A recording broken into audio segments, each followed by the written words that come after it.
మనల్ని చూసి ఏమనుకుంటున్నారు ఈరోజు ప్రజలు? వీళ్ళు మందిరంలో ప్రార్థన చేస్తారండి, ఇంటికి వచ్చినంటున్న చక్కగా సీరియల్ సునాదం వినపడుతుంది. మన కోసం ఈ సాక్ష్యాలు ఉంటున్నాయి. వీళ్ళు చక్కగా పాటలు పాడతారండి, చదువుకునే దగ్గర చక్కగా సినిమా పాటలు కూడా పాడతారు. ఏ సాక్ష్యాలు ఉంటున్నాయి మన జీవితాలకు?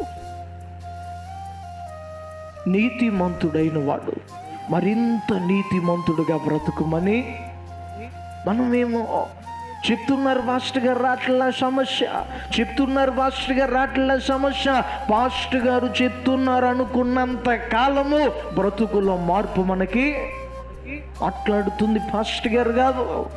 దేవుడు నీతో నాతో నిన్ను నన్ను ప్రేమించే శ్రమ రాకముందే బ్రతుకు బాగుపడాలని ఆయన మాట్లాడుతున్నాడు.